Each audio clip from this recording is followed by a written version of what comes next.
संजोग healthy food किचनमध्ये मी तुम्हा सर्वांचं स्वागत करते। तर मी आज बनवत आहे झुणका किंवा पिठलं भाकरी म्हटलं की प्रत्येकाला आपल्या गावाकडची हमखास आठवण येते। यासाठी कोणता अमुक तमुक मसालाही नाही लागत। एखाद्या दिवशी घरात भाजी उपलब्ध नसेल तर कमी वेळेत, कमी साहित्यात आणि अगदी सहजरित्या सोप्या पद्धतीने हा प्रत्येकाच्या आवडीचा पारंपरिक पदार्थ बनवता येतो। त्यासाठी एका कढईमध्ये तेल घेतलं।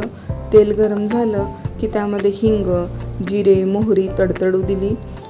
त्यानंतर कढीपत्ता, बारीक चिरलेला टोमॅटो, बारीक चिरलेला कांदा परतून घेतला आणि हे परतत असतानाच त्यात चवीनुसार मीठ घातलं, आवडीनुसार थोडी साखर घातली, पुन्हा परतून घेतलं। कांदा चांगला भाजला की त्यामध्ये शेवटी हळद घातली, हळद घालून पुन्हा परतून घेतलं। त्यात पाणी घातलं, याला उकळी येऊ दिली। उकळी आली की त्यामध्ये थोडं बेसन सोडून घेतलं। जाड किंवा पातळ कन्सिस्टन्सीनुसार बेसन वापरलेलं आहे। बेसन सोडता ज्या गाठी होत्या त्या तिथेच मोडून घेतल्या।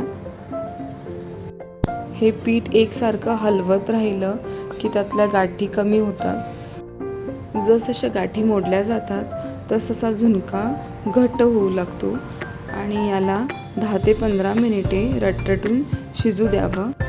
आणि मग त्यावरती चिरलेली बारीक कोथिंबीर, ओल्या नारळाचा खव पेरून घेतला आणि पुन्हा एकदा 5 मिनिटासाठी हा झुणका वाफेवरती शिजून घेतला। असा हा खमंग आणि झणझणीत पारंपरिक पद्धतीचा झुणका गरमागरम भाकरीसोबत खाण्याची मज्जा काही औरच आहे। झुणका 2 प्रकारे केला जातो, पातळ किंवा सुका। हा झुणका भातासोबत किंवा ज्वारीच्या, बाजरीच्या भाकरीसोबत खाल्ला जातो।